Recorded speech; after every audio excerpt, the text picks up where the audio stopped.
Mari, no se escucha. Gracias, Evelyn. Qué pena, hablando con muteada, ve al mejor mono, ¿verdad? Se le cae el zapato, así como decimos los dichos ticos.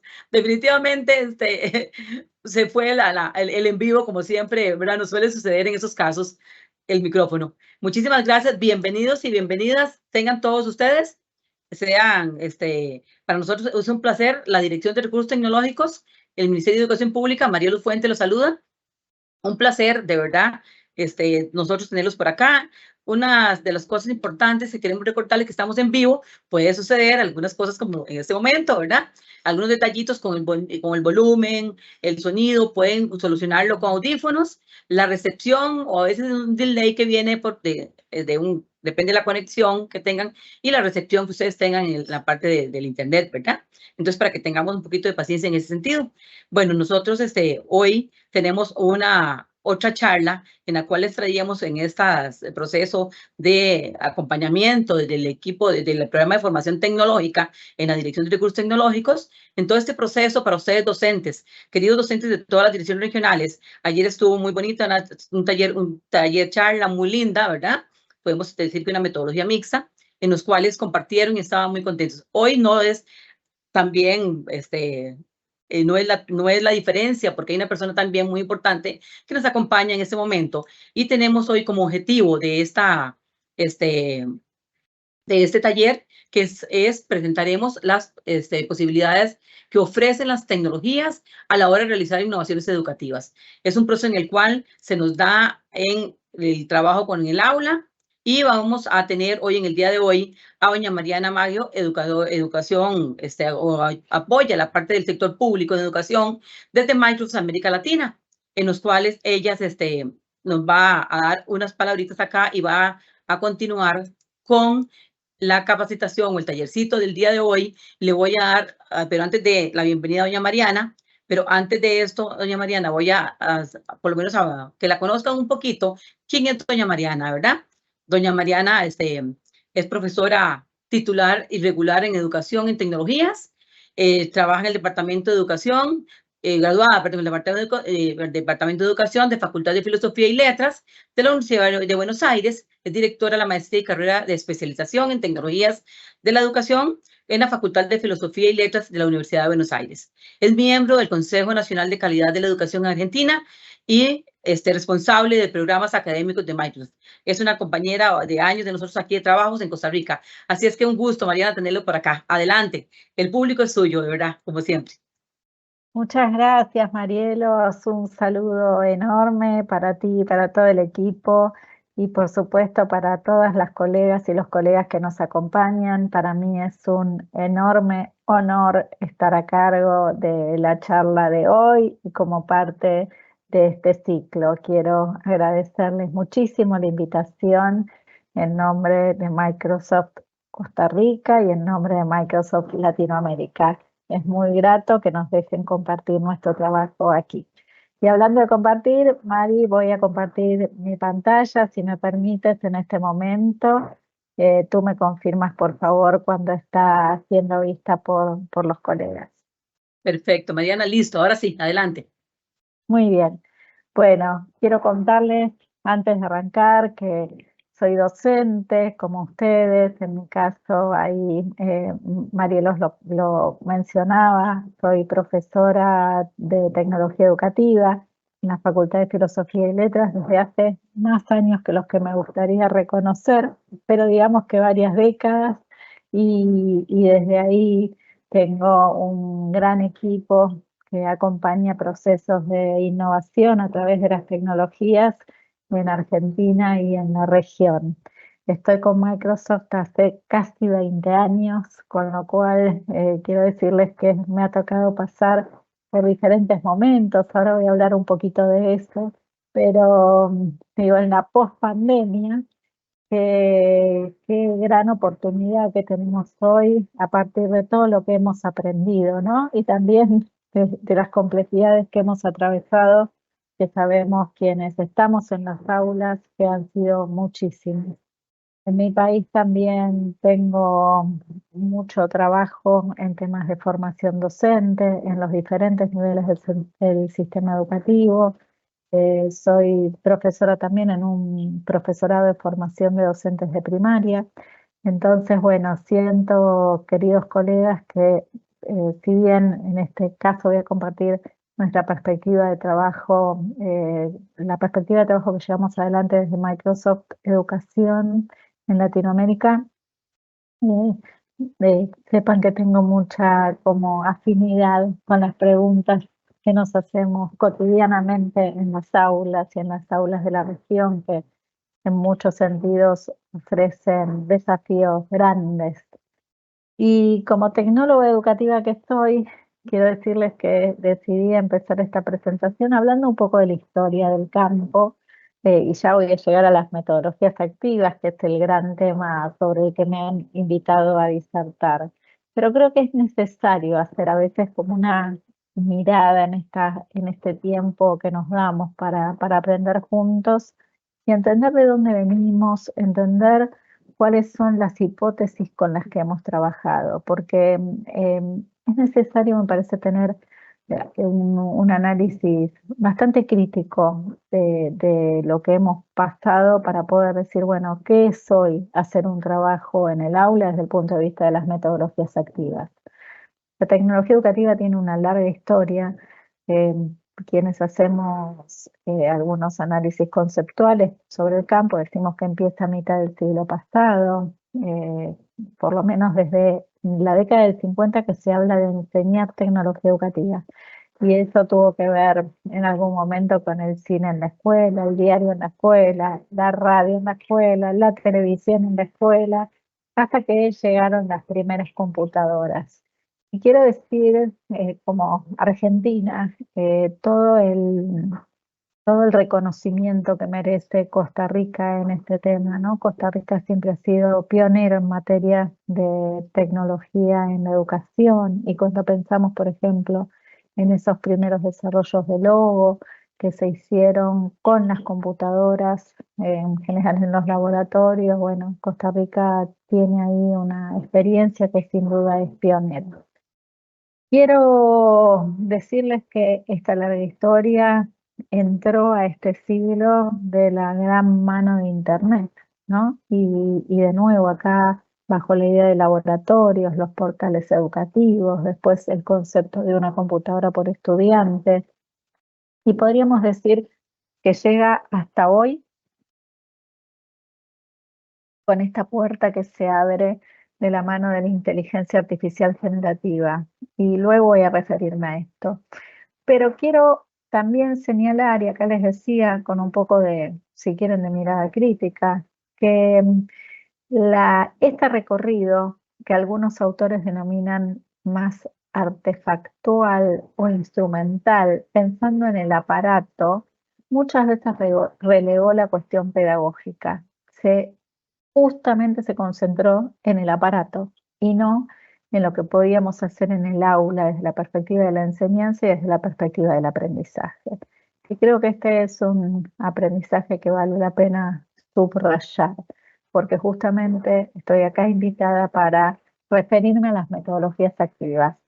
Y las metodologías activas, sostenidas, expandidas, enriquecidas por las tecnologías, de todas maneras siguen teniendo un corazón que es pedagógico, que es didáctico, que es cognitivo, que en algunos casos podríamos decir que es cultural. Y de eso quienes más sabemos somos los docentes, por supuesto. Quiero referir que en esta historia muchas veces hemos hablado de las oportunidades que traían las tecnologías para la educación, ¿no? Ya desde hace años decimos, bueno, esto nos permite tener un currículum, por ejemplo, más digital, que podría ser híbrido, nos permite tener materiales que en su diseño nos ayudaran a sostener pedagogías más activas en el aula. Podría la tecnología apoyar las capacidades de aprendizaje a distancia, conecta mejor con estas habilidades del futuro, del siglo XXI, pero que ya son del presente y que se están requiriendo en el mercado de trabajo. puede ayudar a mejorar desde los datos que manejan las plataformas tecnológicas, la toma de decisiones desde el punto de vista de las instituciones, desde los ministerios y así sucesivamente. Esto era algo que nosotros veníamos planteando desde hace años, podríamos decir desde la década pasada. Sin embargo, todos nosotros enfrentamos un momento muy complicado. No hace falta que yo se los cuente porque todos nosotros lo hemos vivido, que tuvo que ver con el cierre de escuelas, de instituciones educativas, de los espacios físicos de las instituciones educativas en el marco de la pandemia de COVID-19. Y los esfuerzos que se hicieron, esfuerzos denodados que en general hicieron ustedes docentes para seguir educando. Cuando uno mira lo que pasó en los últimos años desde el punto de vista de este seguir educando, podríamos decir que lo primero, y acá estoy pensando especialmente en 2020, que se instala, es nuestra preocupación por responder, por decirle a la comunidad, sí, la escuela todavía está acá, la escuela existe, aunque no puedan venir al edificio físico de la escuela por un tiempo. La escuela existe aunque tengamos que venir con distanciamiento, con barbijos, aunque tengamos que abrir y cerrar. Todo eso fue posible de ser sostenido a través de plataformas tecnológicas. Y cuando hablamos de Costa Rica concretamente, una plataforma muy potente de colaboración que es Teams, que es la que estamos usando en este momento incluso para hacer esta actividad. Ahora bien, ¿cuánto de esa respuesta estuvo articulado con nuestra preocupación por esta perspectiva de metodologías activas, por un estudiante que está puesto como protagonista del proceso educativo, como por un trabajo en colaboración sostenido justamente por las plataformas que se usaban, actividades cooperativas, procesos creativos? En general, lo que hemos visto es que sacando los casos más excepcionales y ejemplares, y probablemente muchos de ustedes tengan historias para contar de esas características, fue bastante bajo el impacto pedagógico de la aceleración tecnológica de la pandemia. Lo voy a decir una vez más, hay una aceleración en el uso de plataformas, no en educación, en todos los ámbitos de la sociedad, de la que nuestro jefe Satya Nadella dice que lo que se iba a hacer en 20 años o en 30 años se hizo en 2 o 3 en materia tecnológica. Pero eso no quiere decir que necesariamente esa adopción mucho más rápida, empujada por la necesidad, haya redundado en pedagogías más activas. Y por eso me parece tan importante insistir sobre este punto en este momento.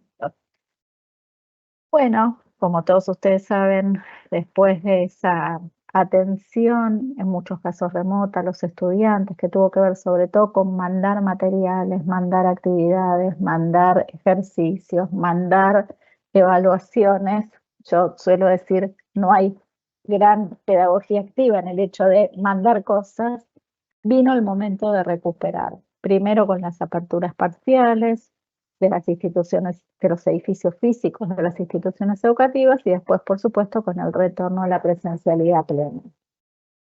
En el retorno a la presencialidad plena también hubo otro tipo de tensiones que ustedes conocen bien, ¿no? Porque una de las hipótesis que circulaba y lo planteo con preocupación es, bueno, entonces ya no necesitamos más las plataformas tecnológicas. Y ese es un interrogante que yo quiero abrir y en todo caso analizar con ustedes en el marco de esta charla. Evidentemente hubo mucho impacto de la pandemia, el sufrimiento de la pandemia, por ejemplo, en el bienestar emocional de nuestros estudiantes. Y esto nos preocupa muchísimo. Y el contacto físico siempre ayuda a recuperar. Sin embargo, esto convive con una sociedad en la que se aceleró el desarrollo tecnológico, en donde cada vez más se construye en colaboración a través de plataformas tecnológicas, donde podemos tener este tipo de situación. Yo en este momento estoy trabajando junto con ustedes, que están en una situación de formación, de especialización, en un entorno que es totalmente tecnológico, donde cada uno podría tomarlo desde donde quisiera, si bien me imagino que muchos de ustedes están en sus lugares de trabajo. Yo estoy en mi lugar de trabajo, en mi casa, ¿sí? Trabajando en mi casa. Ahora bien, ¿qué nos pasa con la siguiente etapa, ¿no? Que es esta en la que hoy nos encontramos? Nosotros lo que estamos pensando y planteando, y por eso queremos compartir con ustedes este enfoque, es que sobre la base de todo lo vivido, sobre la base de todo lo aprendido, sobre la base de un campo de la tecnología educativa que va como por sus 80 años de historia, sobre la base de este proceso de aceleración y todo el saber pedagógico acumulado en el último siglo, estamos en condiciones de reimaginar las prácticas de la enseñanza. Y ustedes podrán decir, bueno, yo hice un proyecto innovador, yo articulo con otro docente que vive en otro país, en mi caso tengo una vinculación más profunda con el medio, y eso, por supuesto, existe. Nosotros llevamos años documentando ese tipo de trabajos innovadores a través de nuestro programa de My Experts, que probablemente algunos de ustedes hayan participado, y si no, están más que invitados a participar, nuestro programa de educadores expertos de Microsoft. Ahora bien, cuando uno mira el sistema como conjunto, lo que sigue prevaleciendo no son esas pedagogías activas, sino ya no daríamos charlas sobre estos temas, sino que prevalecen ciertas prácticas que uno podría decir que son de una trama más clásica en el sentido que están muy apoyadas en la explicación del docente, donde después se aplica saberes que estaban construidos antes de que el acto pedagógico ocurriera, donde se verifica a través de evaluaciones que son bastante lineales. Eso que, hipótesis, sigue siendo la mayoría de la práctica de la enseñanza, está bastante lejos de las pedagogías activas. Y por eso todavía tiene sentido juntarnos a discutir esto en este momento. La pandemia nos deja una experiencia cara a cara con otro nivel de demanda. Nuestros propios estudiantes nos dicen, ¿esto por qué no hacen un video? Si vas a estar una hora explicando, ¿por qué no haces un video? Y de paso, digo, los que miramos lo que hacen los estudiantes, probablemente ustedes ya lo hayan detectado, sabemos que, por ejemplo, los ven más rápido, ¿sí? A más alta velocidad. Los entienden igual, porque eso es algo que tiene que ver con las tendencias culturales de las que participan. Estudiantes que necesitan un apoyo más cercano que el que le da la presencialidad en un grupo grande, estudiantes que tienen dificultades de repente para asistir regularmente a clase por cierta discapacidad, por problemas en el hogar y que demandan una experiencia más híbrida. Entonces hay algo donde la experiencia cara a cara, si bien volvimos a la presencialidad plena, ya no es lo que era, porque entre otras cosas la gente construyó una expectativa distinta. Y respecto del aprendizaje remoto, en los casos en los que se hace educación a distancia o carreras virtuales, etcétera, etcétera, también tiene otras demandas, porque la gente dice, bueno, pero no quiero que me mandes videos, quiero usar toda la fuerza de una plataforma de colaboración, por ejemplo. ¿Por qué no me podría encontrar con mis colegas a hacer un proyecto si esta plataforma lo permite? Entonces, se está moviendo todo, ¿no? Y una de las cosas que nosotros solemos decir es que en este momento tan especial, post-pandemia, con todos los aprendizajes realizados, deberíamos poder construir una suerte de conjunción, un mundo más donde lo físico se combina con lo virtual, para tener una experiencia de aprendizaje más potente, más interesante, ¿por qué no? Podríamos decirlo, para honrar la charla, más activa. Esto en un mundo de transformación digital, donde está cambiando la forma en la que trabajamos, la forma en la que usamos nuestro tiempo libre, la forma en la que nos relacionamos con la gente y, por supuesto, también la forma en la que educamos, o por lo menos está tensionada por este tipo de situaciones. En Microsoft nosotros decimos que el problema de la transformación pedagógica en una escena de transformación digital no es tan sencilla de resolver.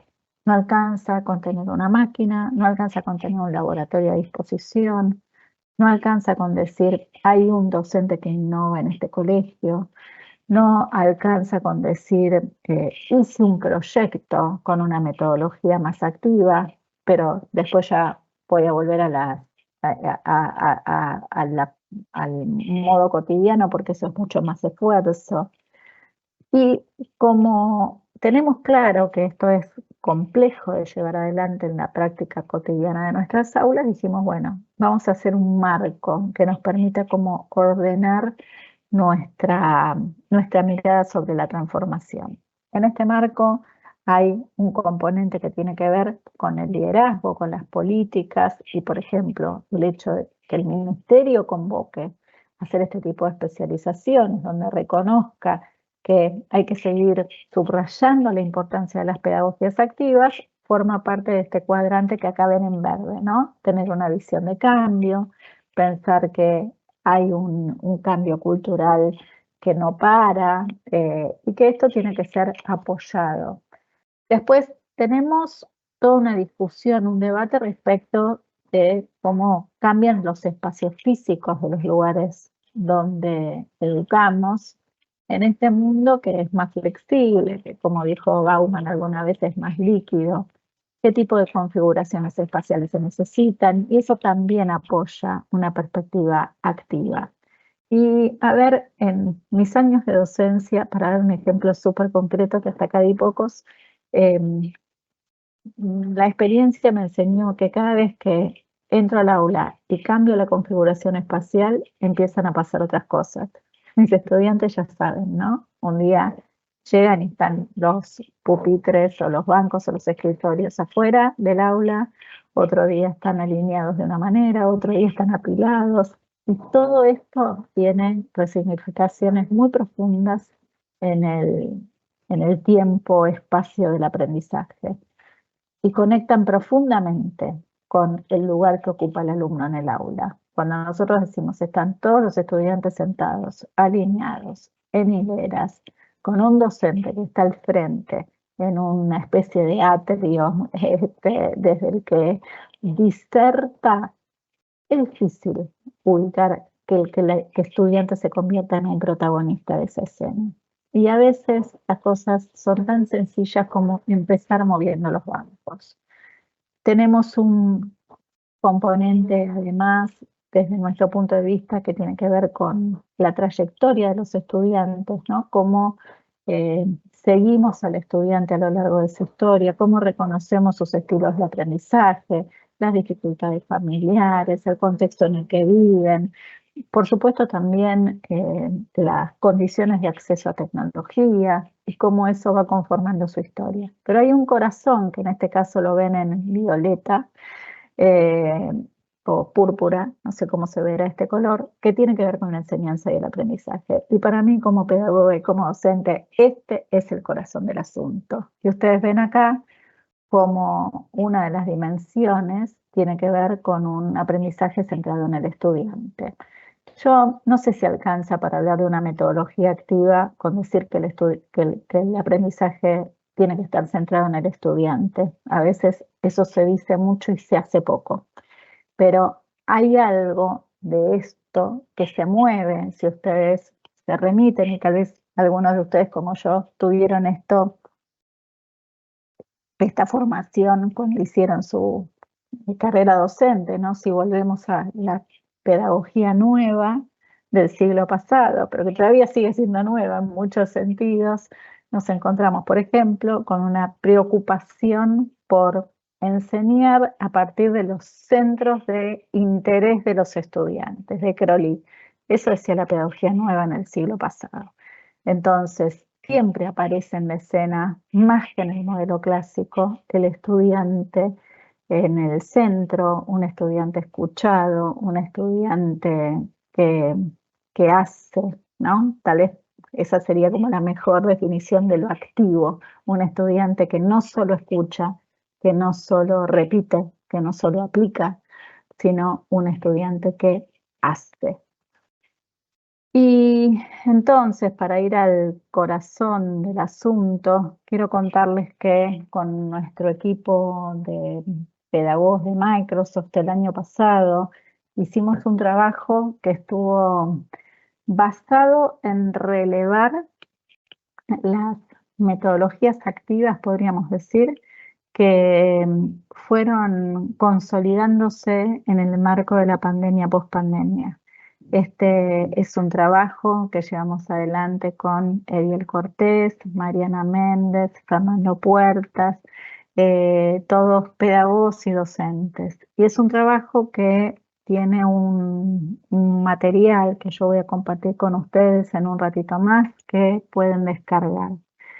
Es un trabajo que mira, por un lado, una perspectiva conceptual desde el punto de vista de qué podríamos considerar metodologías activas hoy, qué definiciones tienen cada uno de estos caminos que hemos encontrado, que no son los únicos, y cómo esto se vincula con la tecnología. A ver, lo voy a plantear de un mejor modo. ¿Cómo se vincula con los entornos tecnológicos que ustedes tienen a disposición?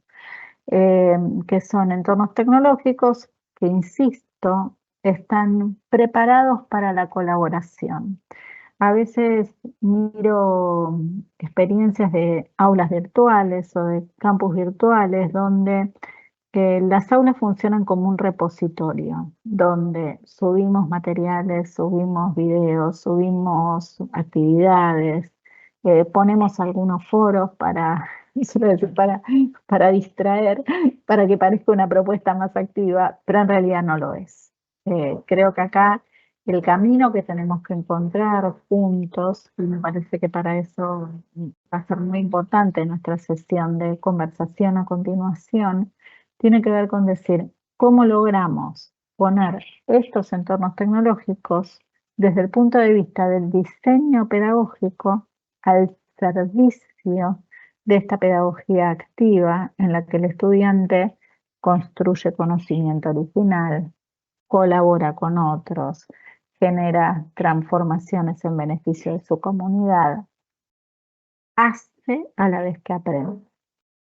Y entonces voy a ir haciendo un recorrido por algunos de los, como les decía, de las dimensiones con las que nosotros fuimos trabajando. Lo primero es decir, la colaboración no es ninguna novedad, ¿no? Digo, para quienes se formaron estudiando, por ejemplo, a Vygotsky, digo, hay algo en la colaboración que está en el fundamento de su idea de zona de aprendizaje, zona de desarrollo próximo, ¿sí? La idea de desajuste óptimo, la idea de aprender con otras y con otros. ¿Cuál es tal vez la idea más importante que tenemos décadas después, muchas décadas después de esos trabajos preliminares respecto de la colaboración? Bueno, que hoy la colaboración es posible no solo en un aula donde superamos ese modelo clásico, sino que también está muy empujada, muy beneficiada por los entornos tecnológicos. ¿Y por qué lo planteo así? Porque cuando uno le decía a un estudiante, por ejemplo, bueno, vayan a hacer este trabajo colaborando, acá les doy un interrogante y ustedes tienen que volver con una solución para este interrogante y van a tener que presentarla en el aula. Lo sabemos todos quienes somos docentes hace mucho tiempo, que muchas veces lo que pasaba con eso es que ese trabajo lo hacía un estudiante en un grupo, o lo hacían dos estudiantes en el grupo, o lo hacían a último momento, o lo hacían cortando y pegando. Hay versiones peores, los hacía la madre, el padre. Total que venían con un trabajo hecho y con suerte lo presentaban bien. El hecho de estar hoy en estos entornos tecnológicos que son de colaboración nos permite ver, por ejemplo, cuando el diseño pedagógico está orientado a la colaboración, cuál es la intervención que hace cada uno, cómo trabajan con roles cuáles son los aportes que está haciendo cada uno de los estudiantes a un trabajo que, por ejemplo, está sucediendo en un canal de Teams. Los docentes podemos ir y ver transparentada la colaboración. Y eso es algo que, por más que hayamos dicho que la colaboración nos interesaba, por primera vez estamos pudiendo ver tan bien transparentada a partir del trabajo en estos entornos tecnológicos.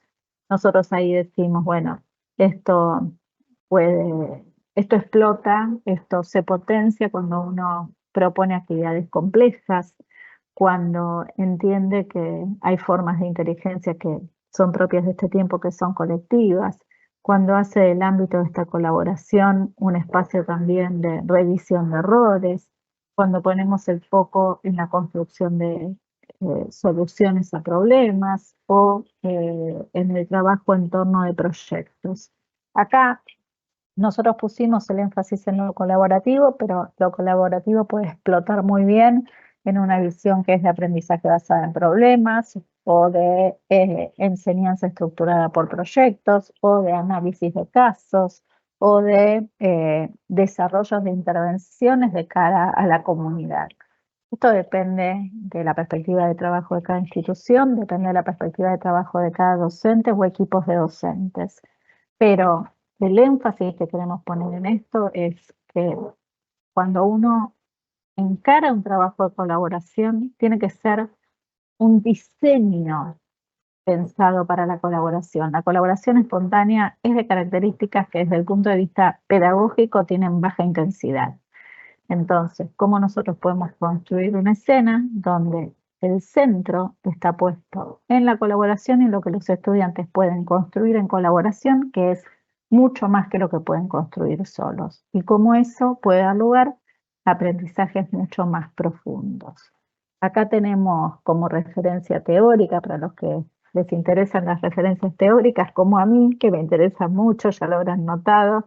Tenemos, por ejemplo, el trabajo del psicólogo cognitivo Jerome Bruner, tan importante para la pedagogía contemporánea. Jerome Bruner, en un libro que se llama La educación, puerta de la cultura, habló de la obra, ¿no? Esa construcción que podemos hacer colectiva, que va mucho más allá de lo que podemos hacer individualmente. La obra, dice Brunner, se externaliza, queda no solamente afuera de nosotros, sino que queda fuera del aula, se hace pública y eso la hace mucho más valiosa.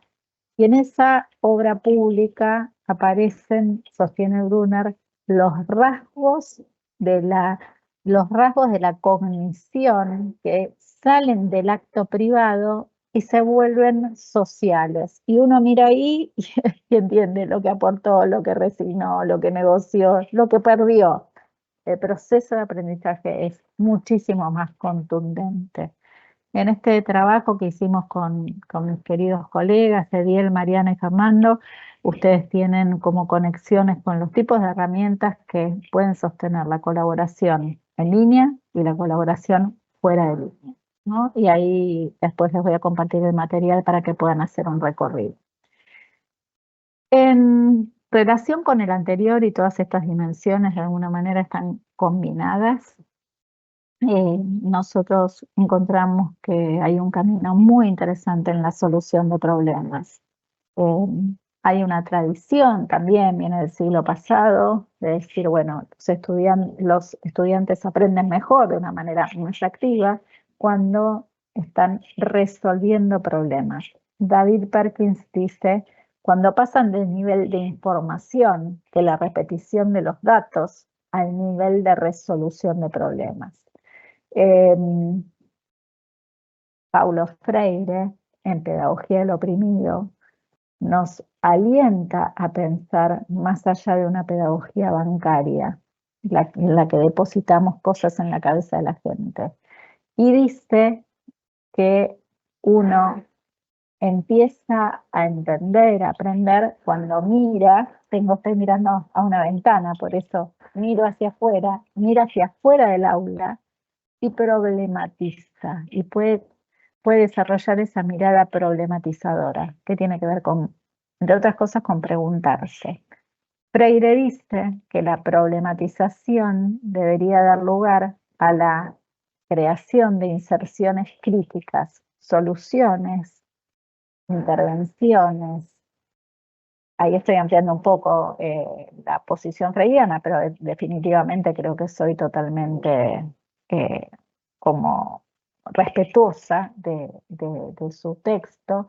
Cuando uno genera inserciones sociales, de nuevo, genera algo desde el aula que queda fuera del aula. Y eso puede no solo transformar la vida de una comunidad, sino que ahí, sostiene Freire, acá sí soy textual, emerge la conciencia crítica del ciudadano.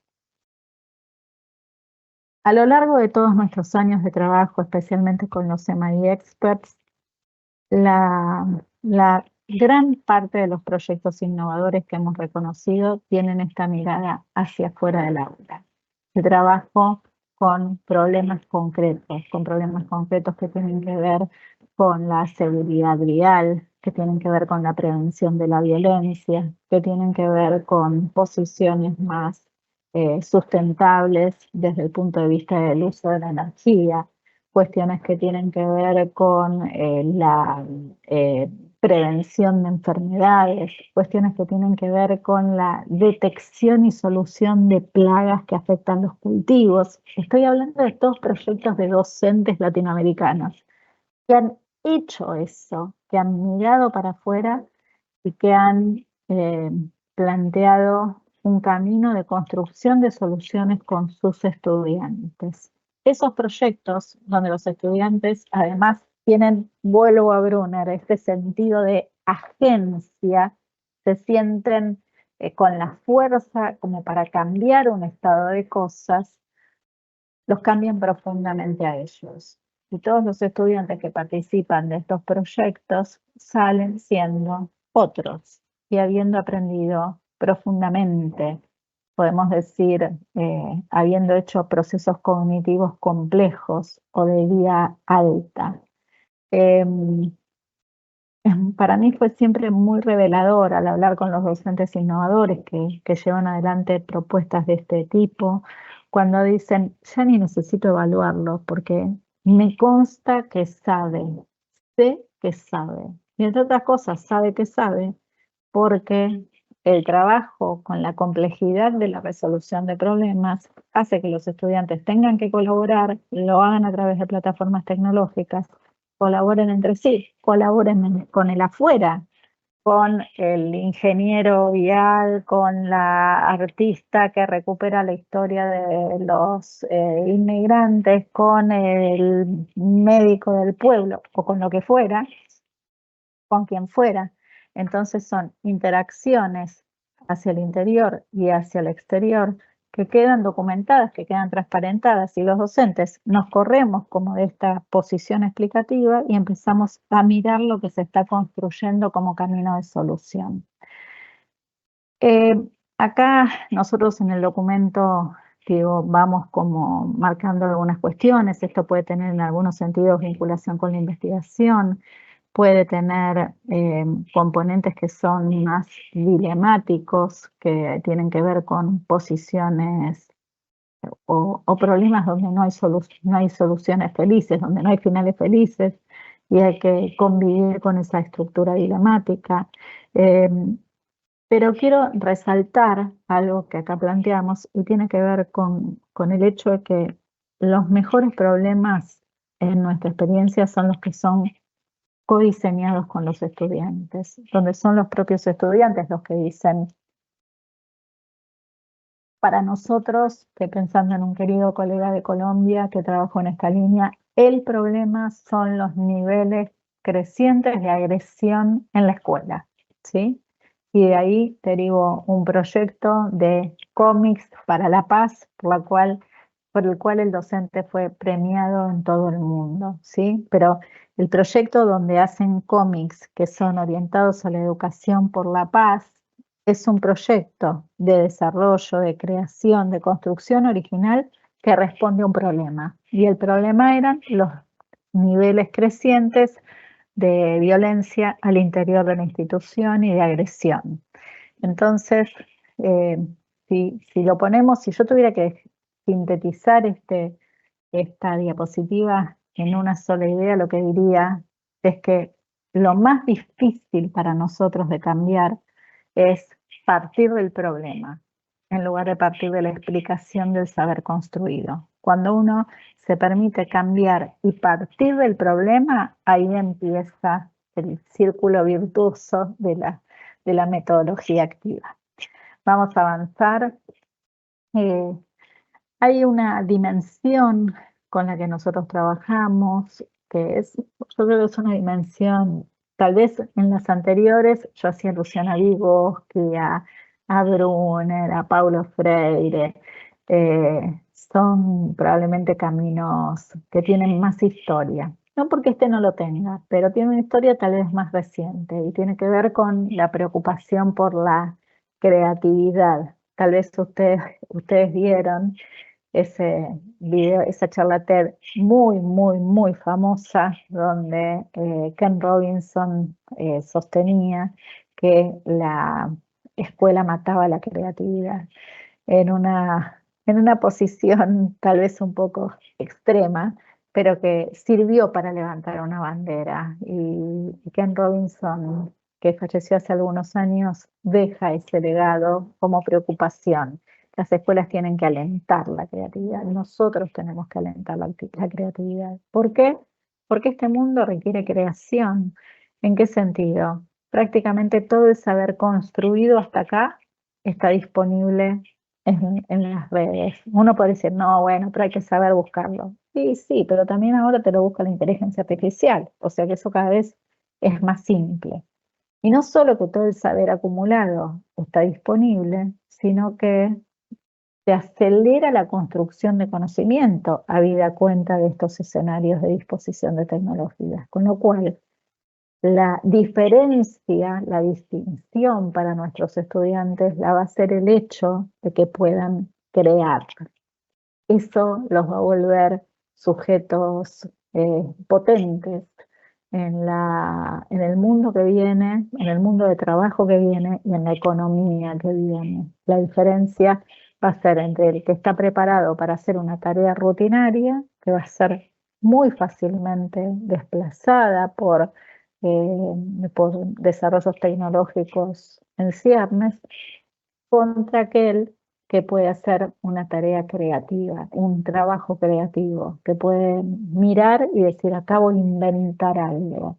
Y yo no solo creo en la capacidad que tenemos los docentes de alentar la invención, sino que creo que las escuelas son lugares muy buenos para favorecer la creatividad. Pero de nuevo hay que cambiar el diseño pedagógico.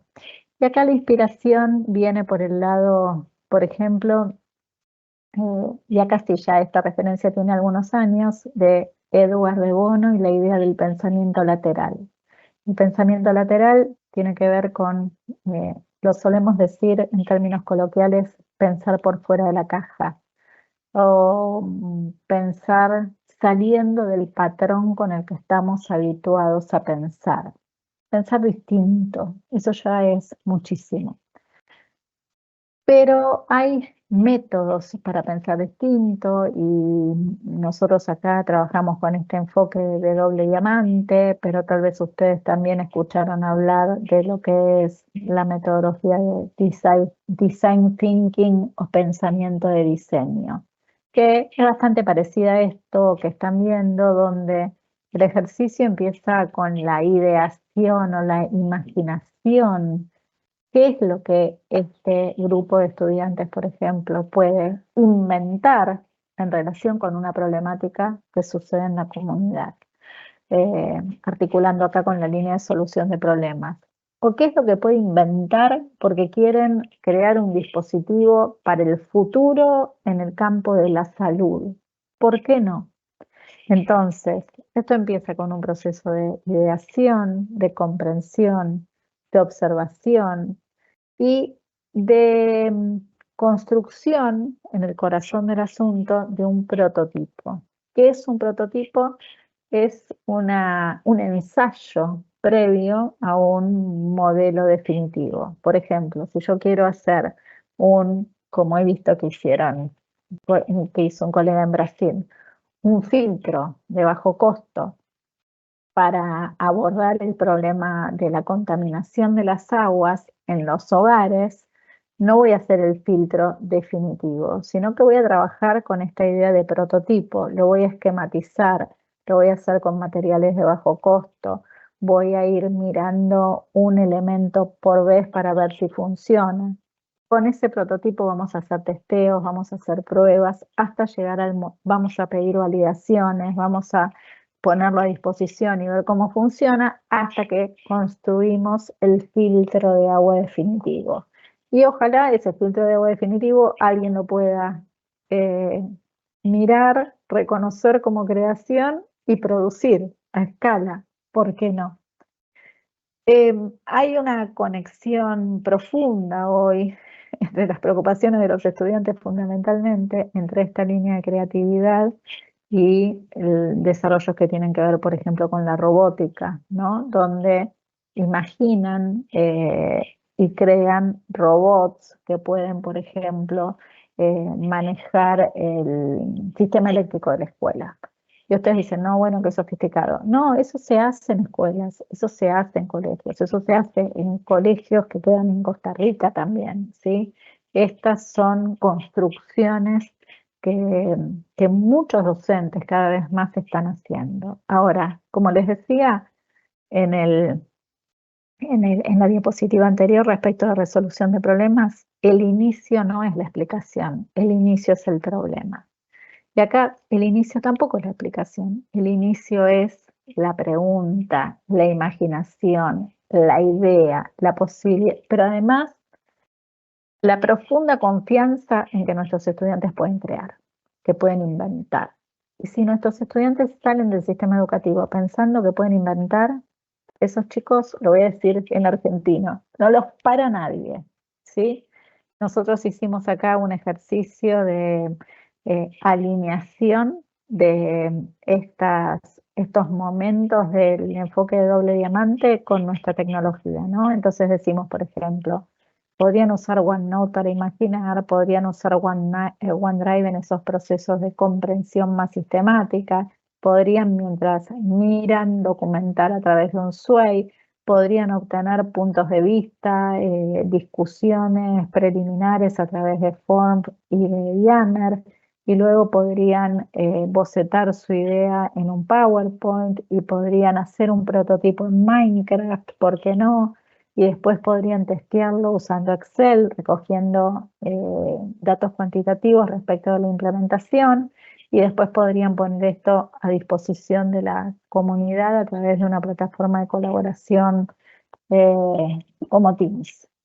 Esto no es que necesariamente hay que hacerlo así con esta tecnología, pero lo que quiero decir, porque me parece que se deriva de este ejercicio y es bastante interesante, que los diferentes momentos pueden requerir diferentes aplicaciones. Y tal vez en eso también consiste la gracia, entender que uno, para cada cosa que quiere llevar adelante, tiene una mejor solución. Me parece que eso también, o puede inventarla, que eso es parte de esta dimensión. Voy a avanzar para dejar tiempo para preguntas, pero creo que voy bien, con la dimensión del pensamiento crítico. Cuando no lo planteé, pero hay mucha afinidad entre este trabajo que hicimos y lo que se denominan las habilidades del siglo XXI o las 6 Cs de Michael Fullan, que están condensadas en New Pedagogies for Deep Learning, que son en general las que más se relevan son comprensión, colaboración, comunicación, pensamiento crítico, creatividad, carácter, ciudadanía, ¿sí? En general hablamos mucho de esta orientación al desarrollo de las habilidades críticas, de las habilidades relevantes para lo que viene. Ayer tuve ocasión de interactuar con unos estudiantes de una escuela de Mendoza, una Showcase Schools en los programas de Microsoft que se llama Thomas Alva Edison y su directora. Esta es una escuela innovadora desde que la conozco hace 20 años, pero han logrado como llegar al punto culmine de su historia de innovación, que tiene que ver con que los estudiantes y las estudiantes hace algunos meses se fueron a Singapur a competir en el Mundial de Robótica. Y los estudiantes con los que conversamos ayer nos decían, cuando llegamos, que ya llegaron con su robot producido para competir, nos dimos cuenta que lo más importante eran las habilidades blandas. No dicho por un pedagogo, no dicho por un docente, dicho por los estudiantes. Fíjense cómo la escuela les da no solamente la formación en habilidades blandas, sino que la conciencia sobre las habilidades blandas, el lenguaje sobre las habilidades blandas, no en vano. Hace ya muchos años, desde la Escuela de Estudios Cognitivos de Harvard, señalaron que no solo uno tiene que tener habilidades de pensamiento, sino un lenguaje de pensamiento. David Parkins. Y era muy interesante escucharlos, porque lo que ellos decían es, ellos tuvieron que conformar equipo con estudiantes de otros países, porque los equipos eran internacionales, tuvieron que relacionarse en idiomas que no conocían, tuvieron que negociar. Una de la lanzadora del equipo de Argentina, y esta es una historia para mí muy linda, es una chica, y además es una chica muy menudita, chiquitita. Y entonces el resto de los equipos no pensaban que ella iba a ser una buena lanzadora en esa competencia, hasta que la vieron lanzar. Después parece que se hizo muy famosa y hasta la saludaban en el subte. Yo digo, esos son estudiantes de nivel secundario, son estudiantes latinoamericanos, terminaron en Singapur compitiendo en el Mundial de Robótica y saliendo segundos. Y lo que decían es, ganamos por nuestras habilidades blandas. Qué mensaje tan importante, ¿no? Y bueno, definitivamente el pensamiento crítico es una de nuestras habilidades blandas más necesarias probablemente en la vida. Tiene que ver con poder mirar desde otro punto de vista, reflexionar con otras dimensiones de análisis sobre aquello que hicimos, poder leerlo en un contexto, poder comunicarlo, poder tener un punto de vista que no es el de tendencia, que en muchos casos es alternativo, que tiene que ver con una reflexión profunda desde una mirada en muchos casos social, política, etcétera, etcétera. Entonces, nosotros conectando con el pensamiento crítico, lo que creemos es que hay una dimensión central que tiene que ver con la lectura y la fluidez lectora. Toda nuestra plataforma hoy está orientada a mejorar los procesos de lectura. Mañana Carlo Monroy, nuestro socio de Global Inclusive Education, va a hablar sobre los aceleradores de aprendizaje, incluyendo el acelerador de lectura. Por eso no me quiero concentrar en esto, pero en estos días salen los resultados de PISA y nuevamente decimos, bueno, los chicos no saben leer como deberían leer. Perfecto. Esto es algo, de nuevo, que forma parte del diseño, que forma parte de aquello que podemos mejorar con una combinación entre diseño y tecnología. Y me parece que vale la pena poder poner esto como parte de nuestros objetivos inmediatos. Una dimensión que también tomamos, que es, si quieren, la más conectada con los saberes tecnológicos, que son aquellos en los que nosotros nos concentramos más, tiene que ver con el pensamiento computacional. El pensamiento computacional conecta con todos los anteriores, pero además tiene que ver con nuestras posibilidades de, cuando, por ejemplo, inventamos, generar, lo estaba planteando en los términos del robot, una programación que le permita al robot hacer determinadas cosas. Esto es parte de lo que podemos hacer en la escuela, claramente. Esto lo podemos hacer con una tecnología muy simple, no tan aparatosa, también. Nosotros en este momento tenemos, o sea, una gran apuesta en Minecraft Education Edition, donde los estudiantes inventan, crean mundos. Esa es la base de Minecraft y probablemente muchos de los chicos que ustedes educan ya jueguen Minecraft, pero que además tienen módulos de desarrollo de pensamiento computacional. quiero decir, y acá nuestra empatía al interior de este grupo de colegas, no es fácil para nosotros programar o aprender a programar, pero podemos acompañar a nuestros estudiantes en el desarrollo de estas habilidades básicas de programación. Pero también creo que tenemos que tener conciencia sobre que las tecnologías emergentes vinculadas con la inteligencia artificial generativa ya hacen que la programación sea muchísimo más sencilla. Y entonces lo que hoy tal vez nos parece más lejano, en los próximos años nos va a parecer muy cercano. Claro que tenemos que estar alertas y trabajar mucho en esta línea de formación. Para ir terminando este recorrido por las dimensiones, una de las grandes estrellas de las metodologías activas es la que se denomina gamificación o gamificación. Quiero decir que esta también tiene una profunda raíz en las décadas anteriores vinculadas con el juego en la escuela.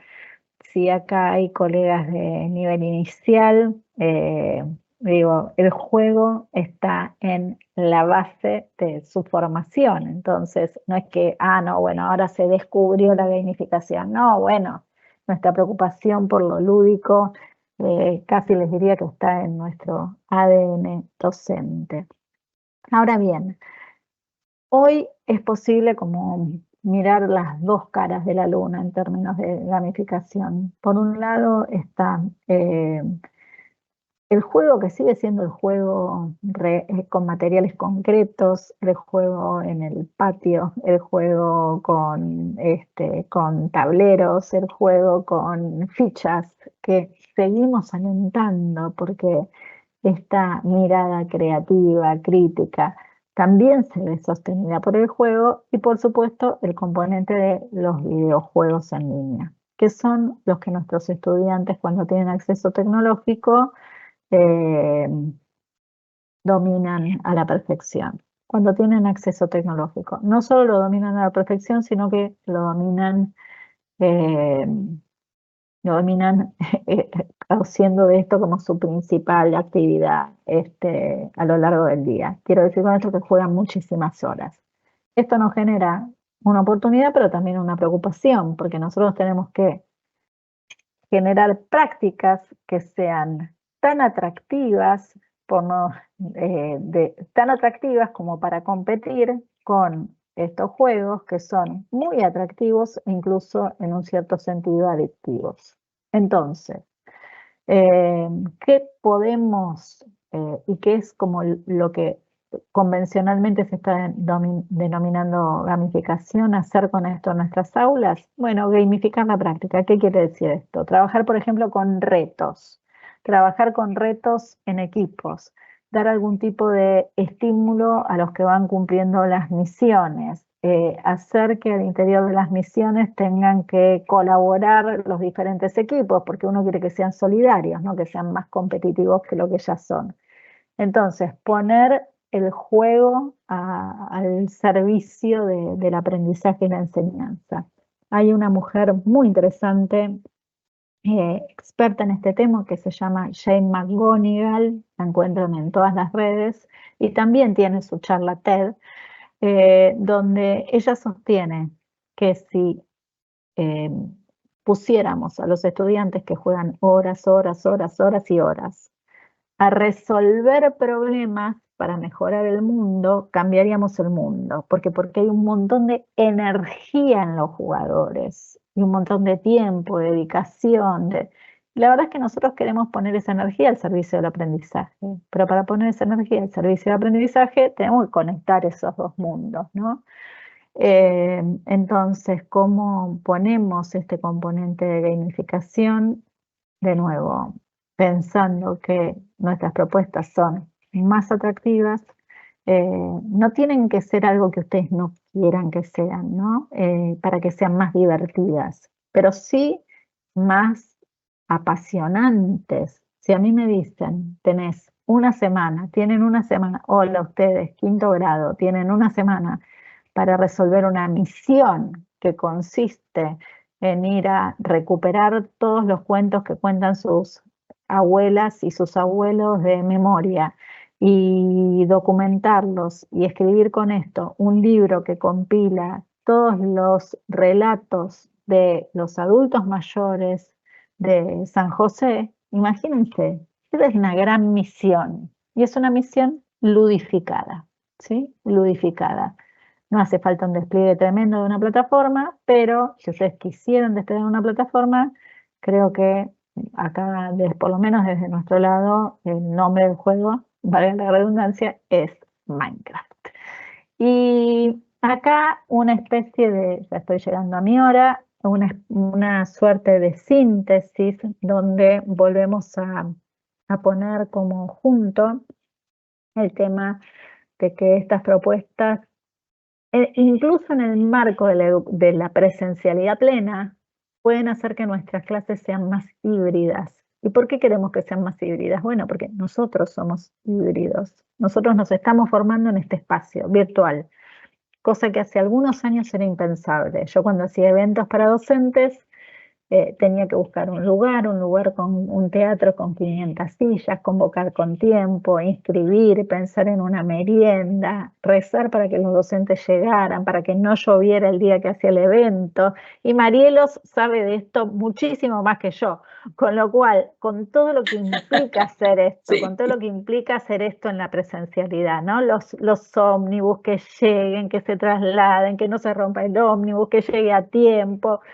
O sea, y se enfermó uno, todos los que nos dedicamos a esto sabemos lo que significa el esfuerzo, que hay gente que lo hace maravillosamente como Marielos, pero hoy estamos acá generando una actividad para tantísima gente, colegas, en un entorno tecnológico. Eso habla de que somos híbridos, de que nos acercamos muy aceleradamente a un mundo híbrido. E incluso en la enseñanza presencial, esto debería ser parte de la formación de nuestros estudiantes. Y esto se sostiene de la mejor manera en entornos tecnológicos, que son los que expanden nuestras posibilidades pedagógicas para que sean más activas. Ahora, de nuevo, y nobleza obliga, no son activas por poner la tecnología, son activas si el diseño pedagógico pone al estudiante en un lugar de hacer, de protagonizar, de hablar, de codiseñar, de inventar, ¿sí?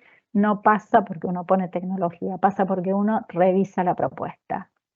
Este marco pedagógico, de nuevo, lo hicimos, es un trabajo arduo en el que participó muchísima gente, pero especialmente quiero destacar el trabajo de Biel Cortés, de Mariana Méndez desde México y de Fernando Puertas desde Brasil. Está a disposición para ustedes. Sí, espero que lo puedan bajar con el código QR y si no pueden, después se los vamos a hacer llegar a través de Marielos y el equipo de webinar. Quiero, para cerrar la presentación, decir que nuestro punto de vista respecto de esto, volviendo, es que hay muchos temas y muchos temas emergentes en este momento que probablemente nos lleven a ser más activos de lo que somos, ¿no? Pero temas que traen otros temas, por ejemplo, las cuestiones que aparecen de ciberseguridad, las cuestiones que tienen que ver con el acceso que todavía sigue teniendo dificultades en muchos de nuestros países, en algunas zonas, por fuera de las ciudades. Hay una complejidad de temas de las cuales yo hoy me concentré, y porque eso era lo que me pedía la invitación, en las metodologías activas. Pero quiero decir que hizo su aparición en escena hace un año, exactamente, un año y unos días, una nueva tecnología que podríamos llamar emergente, que es la inteligencia artificial generativa. Mañana Carlos Monroy va a hacer alusión a cómo la inteligencia artificial está embebida en nuestras plataformas. Pero la inteligencia artificial generativa, y tal vez ustedes ya escucharon hablar e incluso usaron ChatGPT, por ejemplo, una de tantas, nos da una posibilidad de interactuar en nuestro propio lenguaje con inteligencia artificial. Eso, a la hora de pensar estas prácticas, puede convertirse en un aliado tremendo. Y acá quiero traer una metáfora, que es la metáfora con la que nosotros estamos abordando esta etapa, y es una metáfora que a mí me parece muy potente para la reeducación y tiene que ver con la inteligencia artificial como copiloto. Nosotros ya trabajamos con inteligencia artificial, ¿sí? Cuando yo hago esta presentación en PowerPoint, PowerPoint todo el tiempo me está sugiriendo imágenes de fondo, por ejemplo. Yo tengo que hacer un esfuerzo para decir, no, pero yo la quiero hacer así. Pero a partir de los próximos meses, uno ya empieza a interactuar en un sentido donde yo le pregunto, la inteligencia artificial me sugiere, yo digo, quiero hacer esto, pero quiero hacer esta presentación, pero la quiero hacer muy rápido y con un determinado estilo, y PowerPoint la realiza. Es como que estoy sentada en el asiento del conductor y tengo mi copiloto. Para todo lo que veníamos planteando, esto puede ser una fuerza muy grande a la hora de pensar problemas, a la hora de buscar fuentes, a la hora de inventar, a la hora de programar, a la hora de crear soluciones, y donde de nuevo muchas veces nuestros estudiantes sienten que se desenganchan de lo que les planteamos porque les parece lento, en muchos casos les parece antiguo, les parece no vivo. Y creo que en esta idea de poder crear, como ya sostuvimos, pero co-crear nosotros y co-crear con el copiloto, puede generar oportunidades únicas en los próximos, no les diría años, meses. Oportunidades únicas ¿para qué? Bueno, para ser incluso más creativos, incluso más colaborativos, incluso más críticos, incluso más comunicativos. ¿Por qué? Porque aparece esta emergencia en términos de lo tecnológico que tiene que ver con un copiloto que se puede poner al lado nuestro, pero también al lado de nuestros estudiantes a la hora de hacer que lo activo sea mucho más activo, e incluso les diría en tiempos más acelerados. La pregunta es, ¿cómo nos preparamos para este futuro? ¿Cuándo empezamos a prepararnos para este futuro? La respuesta es hoy. Por eso les agradezco tanto que estén acá. Creo que nos une algo que para nosotros es la misión de la compañía, que es empoderar a cada estudiante a lograr más, a desplegar todo su potencial, a hacerlo individual y colectivamente. Y para eso el diseño pedagógico es clave. Y pasar de una pedagogía, si quieren, más clásica a una pedagogía más activa es completamente relevante, pero además es inclusivo. Eso va a hacer que nuestros estudiantes en su futuro próximo tengan más oportunidades. Dejo acá entonces, Marielos, vuelvo con vos, les agradezco muchísimo y dejo de compartir para poder pasar a las intervenciones.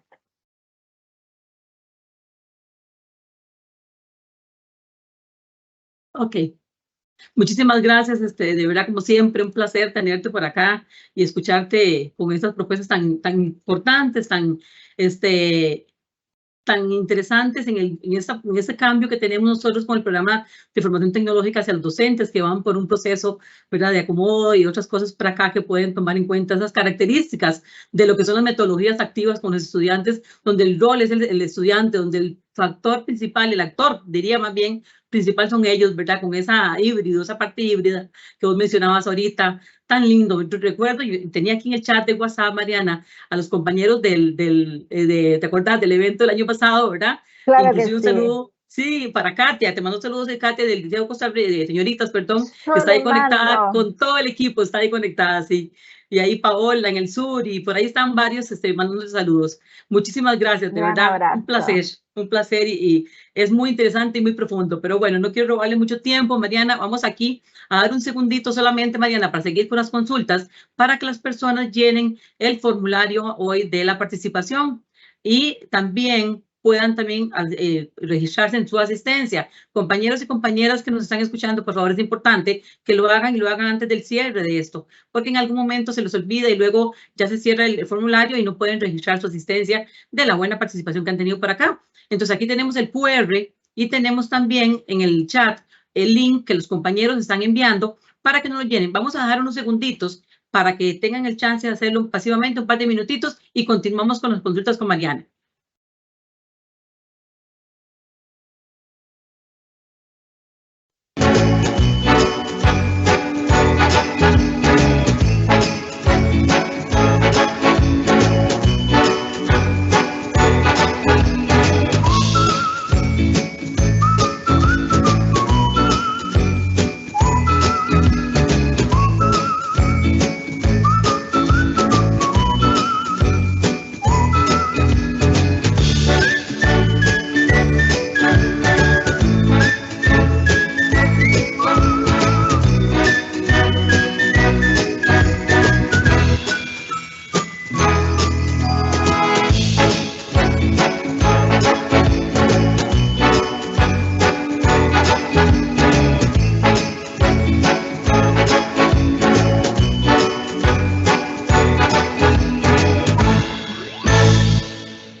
Bueno, seguidamente, Mariana, aquí ahí te pongo otra vez en cámaras y vamos a hacer algunas consultitas ahí con un poquito de musiquita navideña para recordar que estamos en Navidad, ¿verdad?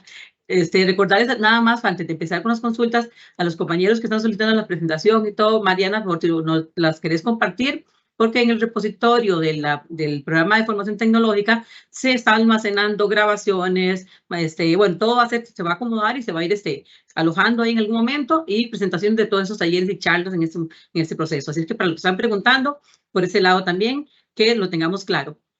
Una pregunta general sobre, antes de empezar con las consultas en esto, ¿dónde dicen los compañeros que cómo hacen para ellos participar en eventos como lo que hicimos el año pasado, en todo esto de metodologías activas y con todo el proceso que hace Microsoft para registrarse? Mariana, tal vez algo muy general que han hecho y te la quería hacer antes de iniciar con las otras consultas. Claro, muchísimas gracias por esta pregunta. Creo que el camino siempre es nuestro programa de profesores expertos, entonces les voy a compartir también el link para que tengan ahí toda la información y que puedan prepararse para registrarse en la próxima convocatoria. Ya lo comparto. Excelente, los compañeros del chat ahorita lo pasan ahí al público en general. Gracias, Mariana. Por favor. Nos dice, sí, gracias. Bueno, de saludos a todas las regiones. De verdad, Eduardo nos dice acá, Eduardo Alfaro, dice que desde la experiencia de Argentina, ¿cuáles son los factores y mayores retos para incorporar las tecnologías como un recurso de apoyo al aprendizaje y como un fin en sí mismo? Yo me concentraría primero, muchísimas gracias. Un segundo que estoy compartiendo nuestro link para que ustedes puedan estar al tanto de nuestras novedades a partir del programa de profesores expertos. Ya lo compartí con el equipo y espero que ahora lo compartan con todos los colegas que están por acá. Si yo tuviera que decir, a ver, yo creo que subrayaría algo que ya sostuve. Para mí el factor clave es el diseño pedagógico de la propuesta. Un diseño pedagógico que parte de un lugar distinto del de la explicación. Eso sería lo primero. Lo segundo, diría que hay algunas condiciones que se requieren alterar que van más allá de la tecnología. Alterar en el buen sentido. Creo que hay que poder tener un manejo distinto del espacio, y se alusiona a esto, pensar que es mucho más amplio el espacio de aprendizaje que el acotado del aula, donde nuestros estudiantes suelen estar bastante quietos. Redimensionar el tiempo. Los proyectos de innovación tienen tiempos distintos. Cuando uno tiene énfasis en una secuencia aplicativa, primero es esto, después esto, después esto, después esto, y todo es bastante como corto, ¿no? En una sincronización de un tiempo que es bastante fragmentario. Cuando uno lleva adelante un proyecto, necesita hacer un trabajo, por ejemplo, de meses. Eso no quiere decir que se aprendan menos contenidos, se aprenden mucho más profundamente, pero en un replanteo del tema del tiempo.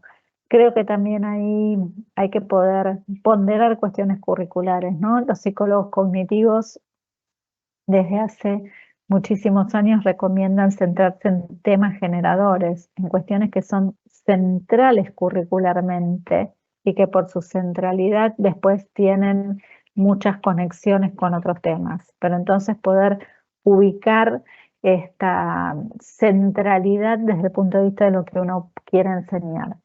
Creo que también otra condición que es necesario revisar es la de la evaluación, ¿no? Porque cuando todo el sistema está organizado por una evaluación que es bastante verificativa, entonces es muy difícil correrse y decir estamos prototipando, diseñando, inventando, testeando.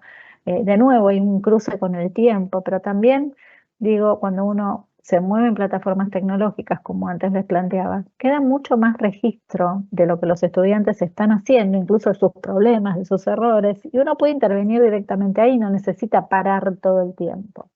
Por supuesto, hay una condición de acceso, ¿sí? De acceso tecnológico que hay que tener en cuenta. Y me parece que acá corresponde tener un ojo muy afinado y riguroso a la hora de poder evaluar cuáles son los recursos con los que los estudiantes concretamente cuentan, tanto desde el punto de vista de los dispositivos, como desde la conexión, como desde los materiales. Y la propuesta puede ser activa leyendo la realidad, ¿no? A veces es una conexión y no son muchas, a veces es un dispositivo y no son muchos, pero eso no quiere decir que uno tenga que volver a una propuesta clásica. Esto lo que plantea es el desafío de generar una propuesta activa en un reconocimiento de las condiciones reales de la inclusión digital. Y después, si tuviera que agregar un elemento más, y está en toda la bibliografía al respecto de la innovación, es muy clave el apoyo de los equipos directivos, ¿no? Los equipos directivos a la hora de dar una carta de confianza, a la hora de apoyar, a la hora de promover, a la hora de hacer visible, a la hora de regular estas dimensiones que planteé antes, de tiempo, de espacio, de currículum, de evaluación, de inclusión, para que la propuesta pedagógica innovadora pueda explotar.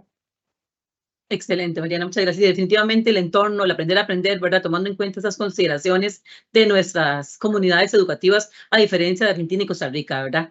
Que lo hemos visto en algunos aspectos. Otro importante, dice Randall, perdón, el apellido no lo pronuncié muy bien. Me gustaría más información de cómo practicar el programa de Microsoft.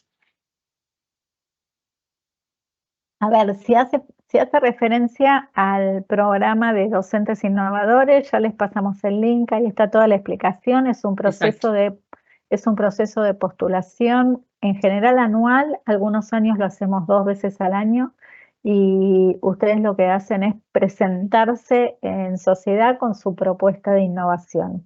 Entonces, ahí lo que les pedimos es que hagan un SWOT, que nos cuenten las experiencias que llevan adelante y sobre todo lo que quieren destacar de su trabajo. Después nosotros los revisamos con unos criterios que están orientados por estas mismas habilidades del siglo XXI en gran parte. Miramos que sean proyectos donde se aliente la colaboración, la creación, el pensamiento crítico, el pensamiento de diseño, etcétera, etcétera. Y se hace el anuncio de la cohorte 2000, la próxima va a ser 2024-2025, y eso hace que se integren a una enorme comunidad global donde luego hay reuniones periódicas con todos sus colegas del mundo. Y ahí me parece que si hay algo que tiene el programa de interesante es justamente el intercambio con colegas del mundo, ¿no? Yo he visto experiencias de todo tipo entre docentes latinoamericanos y docentes asiáticos y docentes africanos y docentes europeos, bueno, de todos los cruces posibles, escuelas que se conectaban a las 8 de la mañana, 9 de la mañana de un país con otros que estaban a las 10 de la noche, y aún así encontraron caminos muy potentes de colaboración. Y eso me parece que tiene como es la potencia de la colaboración, y en ese caso de la colaboración a través de un programa que es en este momento global y que lo lleva adelante Microsoft Corporation. Sí, que de hecho, Mariana, ahora ahí explica mucho a los compañeros todo el proceso que llevaron de Latinoamérica, donde explican y hacen los parejas, los entrepares que se dan en el momento del acompañamiento, ¿verdad? Que lo vimos el año pasado. Así es que ahí explica un poco en la dirección que Mariana está, para que ellos también, algunos han preguntado las inquietudes, y se hacen invitaciones muchas veces desde el Ministerio de Educación Pública para esos eventos también. Muchas gracias, Mariana. Tenemos a Eduardo Alfaro otra vez acá, muy amable, desde Dice, desde su experiencia, ¿cuáles podrían ser algunos factores que estén dificultando la implementación de las metodologías activas en Argentina? ¿Será la recarga de labores, saturación de contenidos, dificultades en la evaluación, saturación de alumnos por aula, o etcétera? Gracias, colega, por esta pregunta. Sí, yo tiendo a creer que en general no es por saturación de alumnos por aula, sí por saturación de contenidos, sí, pero de nuevo, los contenidos son los que son y hay que enseñarlos, pero uno puede hacer, yo suelo decir, interpretaciones que tienen que ver con encontrar lo central, lo relevante, aquello que conecta con los problemas de la realidad. Me parece que esa es una dimensión para tocar.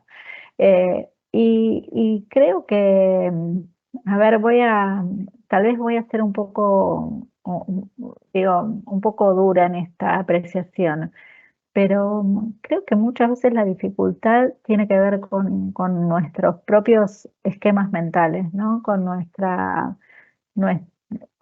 no poder ir más allá de esa forma en la que nos preparamos originalmente para ser docentes. Y el mundo cambió. Yo suelo decir que las formas culturales cambian muy aceleradamente. Los cambios pedagógicos toman mucho tiempo, pero las formas culturales no nos esperan. Estamos, como les decía, y por eso para mí era importante hacer el marco inicial, ¿no?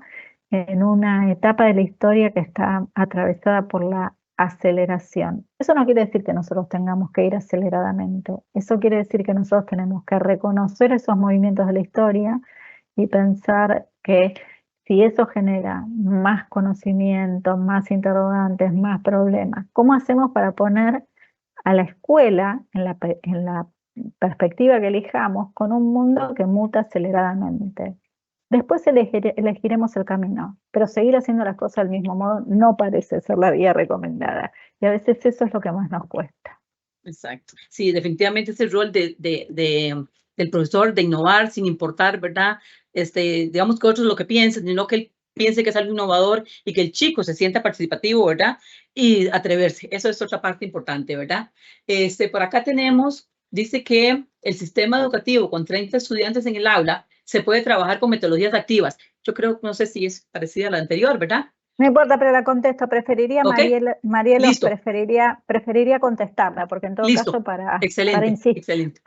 insistir, yo creo que uno con 30 estudiantes puede pararse y hablar, como decía mi maestra, pararse y hablar y explicar, y los chicos total están haciendo cualquier otra cosa, y más si tienen teléfonos, y entonces no pasa nada, no sucede ese acto educativo que tanto queremos que pase. Y uno puede decir, bueno, ustedes 30 van a ser, como les decía, protagonistas de una misión que tiene que ver con resolver este problema que nos va a llevar a mejorar el acceso al colegio.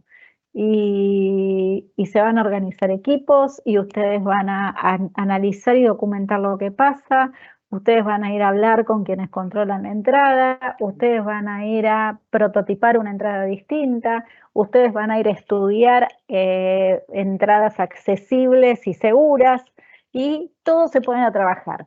Y los docentes, esto no quiere decir que los docentes no enseñemos o que enseñemos menos. Esa es nuestra enseñanza, es construir un diseño donde todos están haciendo, entendiendo, analizando, documentando, inventando, y nosotros somos los artífices de que con eso se llegue a la construcción de una solución. Simplemente los chicos en el medio se van a equivocar, van a cometer errores, se van a pelear, van a hacer todo lo que ya sabemos que hacen.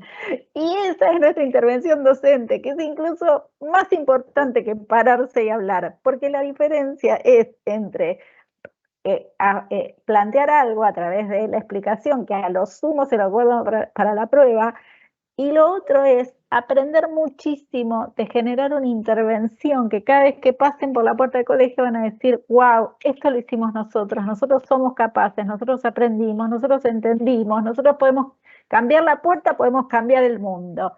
¿Qué más que enseñar eso? Excelente, Mariana. Don José Valverde dice, se ha hecho un estudio longitudinal por un largo periodo de tiempo, siguiendo el uso de las pedagogías activas en escuelas marginales y sus resultados en su etapa adulta?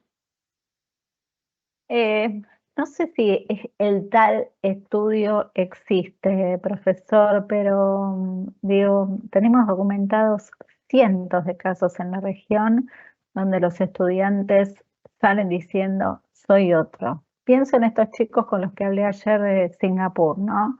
De Mendoza, que fueron a Singapur, y dicen, o sea, somos otros. Eso cambia la perspectiva de vida. Chicas que se van a dedicar a ser ingenieras porque pasaron por esa experiencia. Entonces, digo, creo que los docentes tenemos bastante sentido crítico a la hora de reconocer que no está pasando nada o que le estamos cambiando la vida a la gente. Y esa puede ser una clave para empezar, ¿no?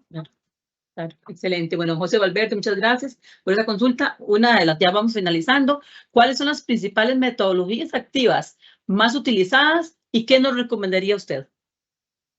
Bueno, yo hice un pasaje por las más utilizadas, las más referidas, las que a nosotros nos parecen más fáciles de conectar con la tecnología o de potenciar con la tecnología. Pero sí, de nuevo, sí, me están como empujando a que elija. Si yo tuviera que decir hoy digo, la clave de este mundo es la colaboración. Pasamos por una pandemia y la pandemia, entre otras cosas, digo, una pandemia que dejó más de 6 millones de muertos, ¿sí? Lo cual es increíble todavía de entender, imposible de entender. Sin embargo, el desarrollo de las vacunas, la implementación de las políticas de prevención, la vacunación a escala de toda la sociedad, de gran parte de la sociedad, etcétera, etcétera, fue un esfuerzo colectivo, no es un inventor solo. La trama de todo lo que vivimos en los últimos años muestra que tal vez la habilidad más importante tiene que ver con poder crear con otros, ¿no? Entonces sí, no me gusta dejar de lado la invención, pero si tuviera que elegir una, diría que es la colaboración. Y todas estas plataformas están construidas con el corazón en la colaboración. Exacto, excelente. Dice Adrián Murillo, primero he de felicitar a la excelente expositora, una exposición de lujo. Las metodologías empleadas para la solución de problemas tienen 3 pilares fundamentales muy importantes. Uno, la participación social. ¿Cuáles estrategias utilizan para involucrar a todos los participantes, que sean estudiantes, familiares y sus comunidades educativas? Nuevamente felicito a la expositora. Gracias, muchas gracias. A ver, yo acá digo, esto no es lo que hace Microsoft, sino lo que hemos visto que hacen los docentes y que hacen las escuelas más innovadoras. Y yo creo que la gracia en general consiste en elegir un problema que está afuera de la escuela, ¿no? Que es un problema que moviliza a la comunidad. Y entonces ahí empiezan los diálogos con las familias, con los actores públicos, con los agentes del Estado, con los investigadores y las investigadoras, con artistas. Me parece que hay algo importante en esta mirada donde las puertas se abren cuando uno mira para afuera. Y los docentes creo que tenemos que hacer de eso un ejercicio muy insistente, pero con nosotros mismos, que es mirar para afuera e ir a buscar ahí problemas, situaciones, temas que inviten a la participación. Perfecto. Bueno, Mariana, muchísimas gracias. De verdad, un placer tenerte como siempre acá con nosotros. Desde Costa Rica acá te damos las gracias y todos los docentes te agradecen también tu excelente experiencia y sabemos que son de muchos años con tecnología en el aula, profesora universitaria, acompañando procesos colaborativos que lo has hecho durante muchos aspectos y espacios también, de verdad. Te agradecemos mucho desde la Dirección de Recursos Tecnológicos y el Programa de Formación Tecnológica. Te da las gracias por el acompañamiento en el día de hoy, tan de buena voluntad y siempre con tu cariño de siempre. Saludos desde Costa Rica y desde todo el equipo de la DRT. Gracias a todo el equipo de la DDT, gracias al Ministerio, gracias Marielos. Es un gusto para mí siempre cruzarnos, contar con, saber que cuando estás vos el éxito está asegurado, o sea que muchas gracias por eso. Y quiero hacer llegar un cariñoso, muy cariñoso saludo a todos mis colegas, les agradezco que hayan estado acá y sus preguntas, sus comentarios. Les mando un gran abrazo y les deseo todo lo mejor en las próximas fiestas. Feliz Navidad también para vos. Un placer. Gracias, Mariana. Bueno, estimados colegas, compañeros, para no robarles más tiempo, llevamos unos minutitos pasados, pero sí queríamos retomar todas las consultas que ustedes estaban haciendo. Algunas, nada más para recordarles, mañana tenemos aceleradores con inteligencia artificial, igual de 8:30 a 10. El viernes, introducción a la inteligencia artificial y las tecnologías de la nube, con Richard, que fue el del martes, y explorando el mundo digital de forma segura, consejos para docentes, para el lunes 11. En algún momento se había mandado que es a las 8:30, por aquello que les haya llegado, va a iniciar a las 7:30.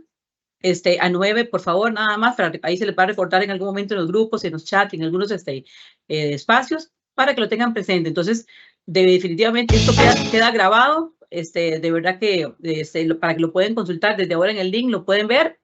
También ustedes, los compañeros, van a colgar en el repositorio los recursos, como repetimos al inicio, y van a quedar presentaciones, grabaciones, ya meramente el video solamente, ¿verdad? Pero si hoy mismo lo quieren ver, replicarlo por el mismo link donde ustedes están participando. Los esperamos mañana, de verdad, bueno, siempre en el cuestionario, en la valoración del webinario, están también los links por si tienen ahí alguna, no los tienen, perdón, los pueden tomar de ahí o nos los solicitan también por algún mensaje o por el correo. Que tengan una linda, lindo día todavía y el resto de la tarde. Muchas bendiciones. La Dirección de Recursos Tecnológicos y el Programa de Formación Tecnológica les agradece la participación en el día de hoy. Y a los compañeros del equipo de webinario, muchísimas gracias ahí detrás de cámaras, entre bambalinas, como siempre, haciendo su mejor trabajo. Saludos para todos y hasta luego. Que tengan muy lindo día.